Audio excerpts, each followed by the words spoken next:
Cette vidéo s'adresse aux personnes intelligentes. Évidemment, elle n'invite ni à la haine contre une religion ou un groupe de personnes particulier.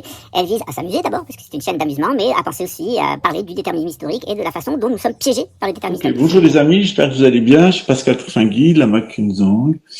Nous allons aujourd'hui, bonjour à tous, nous allons continuer aujourd'hui le cours entamé le mois dernier. Donc le mois dernier, je vais faire un petit résumé de ce qu'on a fait le mois dernier. On s'est posé la question, où sommes-nous et où en sommes-nous? Bon, ça c'était la question. Donc on a découvert bien qu'on était dans un univers à 3 niveaux. C'est un univers à 3 niveaux, mais il y a 10 niveaux de réalité. Mais retenez qu'on est dans 3 univers différents. On a un univers qui est sans forme, où tout le monde est invisible, et c'est surtout de la conscience. Tout est saturé en conscience, mais on n'a pas de corps, on n'a pas de forme. On a des corps, mais subtils, et il n'y a pas de forme. Et puis on est dans un monde de la forme où il y a beaucoup de conscience, où il y a peu de conscience. Il y a beaucoup de forme et peu de conscience, et là il y a beaucoup de conscience et peu de forme. Pourquoi? Parce que l'univers et la conscience, ils sont co-émergents. Ils arrivent en même temps. Voilà. Et il est normal que cet univers où la conscience et l'univers sont apparus ensemble, il y a une partie de l'univers d'un côté qui est beaucoup de conscience et peu de forme, et de l'autre côté, une partie de l'univers qui est peu de conscience et beaucoup de forme. Entre les deux, il y a un monde résiduel. C'est le monde où on est. On est dans un monde résiduel, où on est avec des êtres qui sont visibles, des êtres qui sont invisibles. On a un monde visible et un monde invisible. C'est-à-dire, à la fois, on vit dans un monde visible et invisible, et à la fois, on vit dans un monde où il y a beaucoup de conscience, et certains êtres ont très peu de conscience. Vous en apercevez au quotidien. Il y a beaucoup de choses qui se passent autour de nous, elles sont invisibles, on s'en rend pas compte. Voilà. L'air, c'est invisible, et pourtant on le respire, c'est le même pour tous. On a aussi tous les ondes électromagnétiques, tous les bazars de téléphone, tout ça c'est complètement invisible. Ça existe. Voilà. La bouteille d'eau ici, c'est là, elle existe, là, elle existe. Donc on a un monde qui existe, un monde qui est visible, un monde qui est invisible. Et donc on a aussi des gens qui sont très conscients et des gens qui sont très peu conscients. Les gens qui sont très conscients, on appelle ça des Bouddhas, et les gens qui sont très peu conscients, on appelle ça des êtres ordinaires. Alors, dans le bouddhisme, on se préoccupe d'une chose, c'est que les êtres très conscients souffrent peu, et les êtres qui sont très inconscients, ils souffrent beaucoup. Par exemple, les êtres qui sont, on l'a vu la dernière fois, il y avait dans le monde donc il y a le monde sans forme, le monde de la forme, le monde du désir. Dans le monde du désir où on est, eh bien, en haut, ça se passe bien, on est riche, ça va, tout va bien, tu es marocain, tu vas bien pour toi. Et là, on est heureux, on vit comme des princes. Voilà. Par contre, quand on est dans les enfers, tout à fait en bas, dans les mondes infernaux, ben c'est comme quand on est en guerre, c'est la situation de Gaza. Donc, dans le monde musulman, vous avez, par exemple, le fils du roi du Maroc ou le roi du Maroc, qui sont richissimes, qui vivent comme des princes, qui sont des princes et des rois, qui vivent dans des palais. Et vous avez les mêmes musulmans, ils pratiquent la même religion, ils ont les mêmes origines, parce que c'est les descendants d'Ismaël et d'Abraham. Eh bien, ils prennent des bombes sur la gueule tous les jours et ils se font égorger, massacrer, tuer, voilà, parce qu'on veut plus d'eux à l'endroit où ils sont. On s'aperçoit que même si on a la même religion, même si on vit au même endroit, on peut vivre comme un prince ou on peut vivre comme un mendiant. Voilà. Et dans le bouddhisme, on dit qu'on peut vivre comme un dieu, un déva, ou on peut vivre dans une dimension infernale. La pire dimension infernale, c'est la dimension des excréments. On est dans la merde en permanence. On vit au milieu d'un océan d'excréments. Voilà. C'est comme ça. Donc, c'est pas une question de religion, c'est pas une question d'origine, etc., etc. C'est un mode d'organisation qui est lié à l'organisation de la vie. L'organisation de notre société, elle fait qu'il y a des riches et des pauvres. Ça s'appelle le capitalisme. L'organisation cosmique, eh bien, elle fait qu'il y a des dévas et elle fait qu'il y a des gens qui vivent dans la condition de démons, dans des mondes infernaux. Voilà, ils ont une existence complètement démoniaque, infernale. Dans ce contexte-là, qu'est-ce qu'on peut faire? Alors, le Bouddha, il s'est aperçu que quand on était un Bouddha, on souffrait pas, très peu, et quand on était un être complètement ordinaire, complètement dans l'ego, on souffrait beaucoup. Par exemple, une personne qui a un très gros ego, elle va souffrir de n'importe quelle remarque. Un Bouddha, il va pas en souffrir. Plusieurs fois, je lui ai donné l'exemple du Bouddha. Il y a une femme qui est arrivée, elle avait été mise sous hypnose par des brahmanes qui n'aimaient pas le Bouddha, qui trouvaient qu'il leur piquait de la clientèle religieuse. Et alors donc, on lui avait mis un morceau de bois à la place du ventre, comme ça. Elle était sous hypnose, elle était arrivée, elle a dit à Bouddha, alors Bouddha, tu dis qu'il faut être modéré, qu'est-ce que tu m'as fait? Tu m'as mis enceinte et tu m'as abandonné avec mon enfant. Hein, espèce de vicieux, etc. Alors le Bouddha, il s'est pas démonté. Alors les gens ont commencé il a regardé attentivement, et puis les gens ont commencé, certaines personnes sont parties en criant que c'était scandaleux, etc., etc., et ils sont restés au premier degré. Et puis il y a des personnes qui sont restées pour voir ce qui se passait, puis il y a des personnes qui avaient confiance dans le Bouddha. Et le Bouddha l'a regardé, il lui a dit approche. Elle est approchée en se tenant le ventre, et le Bouddha l'a regardé, il lui a dit il y a que deux personnes qui savent la vérité, toi et moi. Et il l'a sortie d'hypnose. Et en la sortant d'hypnose, elle a lâché ses mains et la bille de bois lui est tombée du ventre et lui est de sous la robe et lui est tombée sur les pieds. Elle a poussé un cri. Et en poussant ce cri, elle a atteint l'éveil. Voilà. Donc, l'essentiel dans cette histoire, c'est de comprendre que cette femme, elle devait certainement beaucoup souffrir à tel point qu'elle avait été mise sous hypnose. Et le Bouddha, lui, n'avait pas souffert des fausses accusations. Voilà. Alors, il aurait pu être affecté, il aurait pu se justifier, il aurait pu être affecté, il aurait pu se justifier, etc. Il pouvait avoir toutes sortes de réactions, mais il a choisi d'avoir cette réaction-là.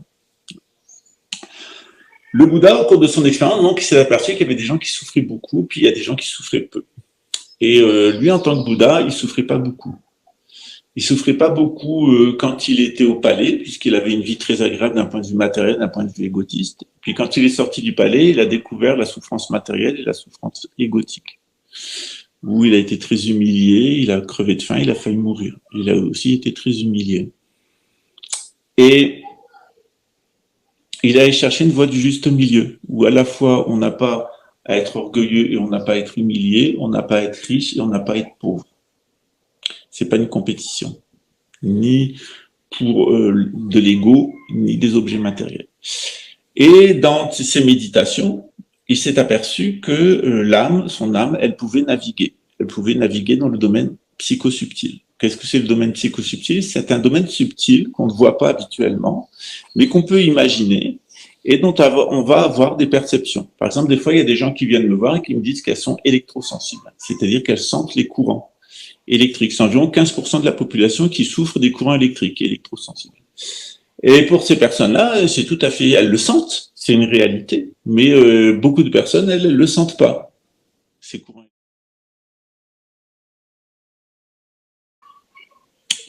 Alors la navigation dans les mondes psychosubtils, à la fois psychiques et à la fois subtils, elle peut subvenir spontanément lors du rêve, mais aussi lors des exercices de yoga. Quand on fait du yoga, on peut ressentir le domaine subtil, on peut ressentir les souffles à l'intérieur. Quand j'étais en prison à Luxembourg, ils me foutaient les ondes à fond pour accroître mon mémoriel. Sauf que j'avais pris dans mon mémoriel, j'avais des cours de yoga, parce que j'avais fait des cours pour être prof de yoga. Et donc, dans mon mémoriel, des profs de yoga. Donc, quand ça réagit à l'intérieur de moi avec les ondes au mémoriel, je me mettais à faire les postures de yoga spontanément. Voilà. Et je me suis aperçu que, en faisant les postures de yoga, par exemple la sauterelle, eh bien que véritablement, je ressentais la sauterelle à l'intérieur de moi. Je m'étais même mis à avoir un comportement de sauterelle. C'est tout de ouf. Mais là, j'ai compris que les yogis, en fait, ils avaient observé le comportement d'une sauterelle. Ils avaient compris que la sauterelle, elle existait à l'intérieur d'eux, et en jouant à la sauterelle, eh bien, ça avait des effets sur le domaine psychosubtil. Voilà. Ça paraît bizarre, mais c'est comme ça. Donc cette navigation, elle peut survenir dans les exercices de yoga, mais elle peut survenir aussi dans les prises de substances hallucinogènes. Voilà.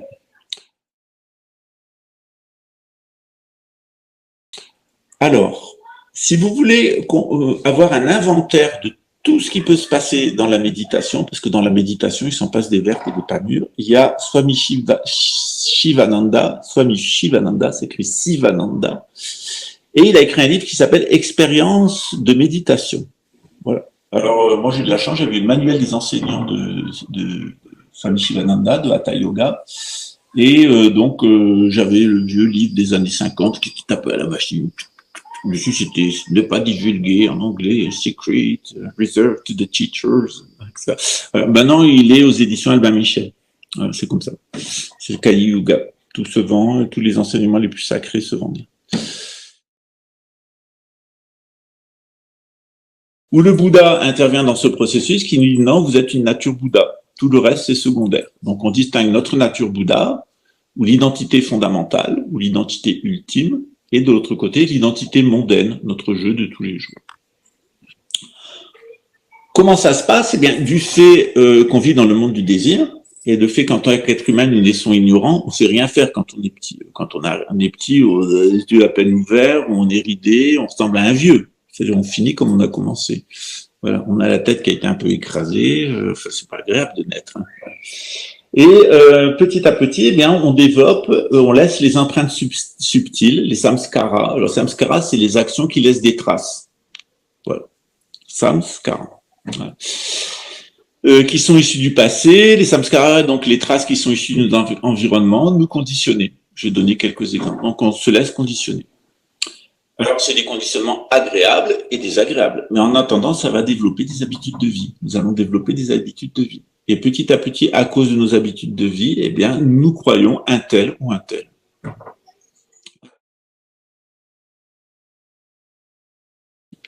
Alors, 4 yogas sont considérés comme des yogas suprêmes. Et 2 yogas sont, donc il y a 6 yogas en tout, 4 sont considérés comme des yogas suprêmes. Et 2 sont considérés comme des yogas ordinaires. Je vous ai enseigné jusqu'à présent les 2 yogas ordinaires. Quels sont les 2 yogas ordinaires? Le premier yoga ordinaire, c'est la prière. C'est-à-dire, on prie pour renaître dans la terre pure de Dewachen. Ceux qui ont fait avec moi l'initiation de Chenrezi, à la fin de l'initiation de Chenrezi, on a chanté ensemble la prière de renaissance dans le paradis de Sukhavati, Dewachen en tibétain, le paradis du Bouddha Amitabha. Mais Padmasambhava, il a aussi son propre paradis qui s'appelle Zandok Palri. Voilà. Et on peut aussi faire des méditations du Guru Rinpoche. Dans mon école, Kagyu, et dans ma lignée à moi, on fait la renaissance dans la terre pure de Dewachen. Voilà, c'est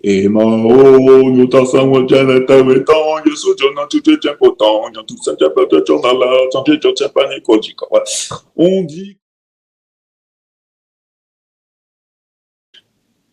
On a utilisé une image et l'image a été prise formellement. Et au quotidien, c'est tout ce qu'on fait. On se tient à des images.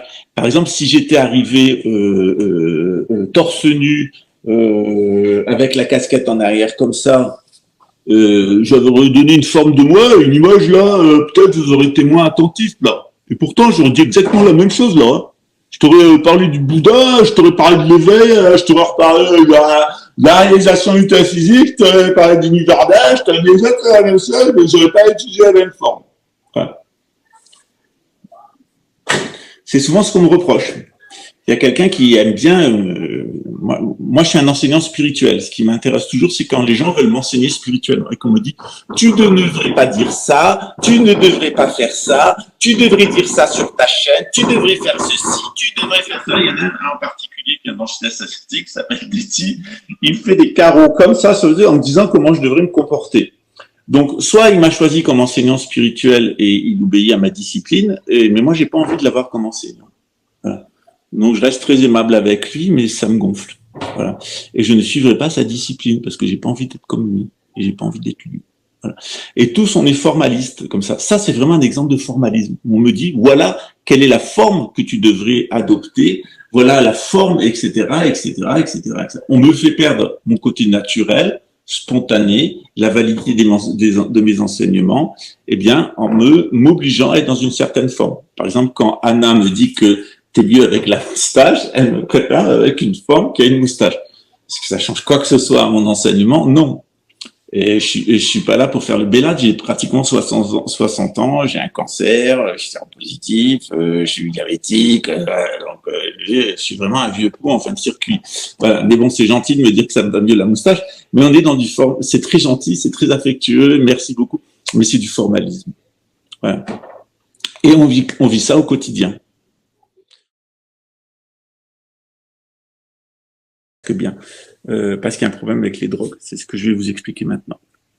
Le modèle des 8 circuits de conscience, il est le résultat de la pratique clinique et des recherches expérimentales sur les drogues de Leary, qui est un essayiste américain, un psychologue de formation, un psychologue freudien, qui a fait un usage militant, qui fut un militant de l'usage thérapeutique des psychédéliques. Donc, il a pensé qu'on pouvait, avec le LSD et le cannabis, j'ai mis OCB, je sais pas pourquoi, on m'a dit que l'OCB c'était un truc pour le papier, je sais pas pourquoi j'ai mis OCB.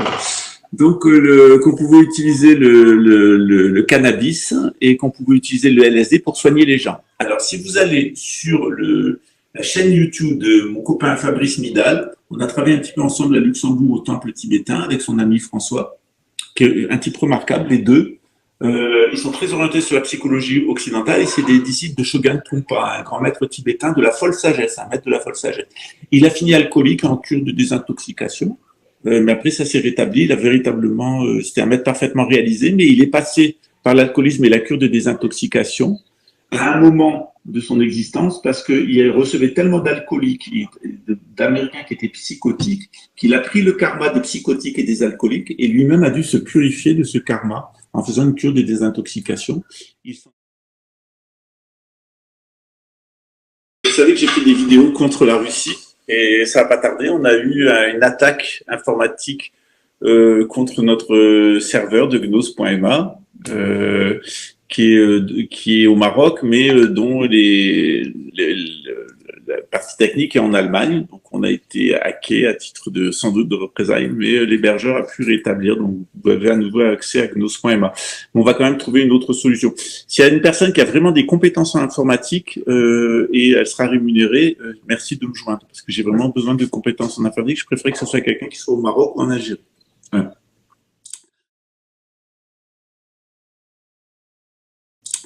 Nathalie, est-ce qu'on peut rêver de vie intérieure pendant son sommeil ou est-ce... Oui, on peut en rêver pendant les nuits, oui.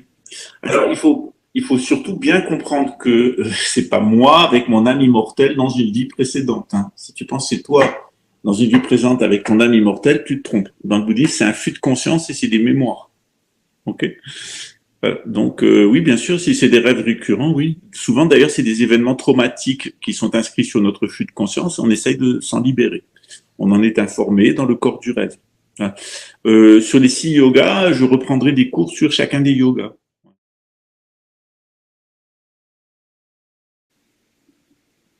On peut toujours être séduit par le propos d'une personne. C'est-à-dire que, et les sectes, elles sont très bonnes tout ça, les faux gourous. Ce qu'on appelle un gourou en Occident, c'est en réalité ce qu'on appelle un faux gourou en Inde. C'est très séduisant. Vous avez du love bombing. Vous êtes bien accueilli, on vous aime, on aime surtout votre soumission et votre portefeuille. C'est comme ça que ça se passe. Et c'est toujours comme ça. Et il y a des adeptes. J'avais suivi à une époque l'épopée du Mandarom. Le mec, il n'avait jamais été initié par qui que ce soit. C'était pareil, c'était de la théosophie, c'était des maîtres dans la salle.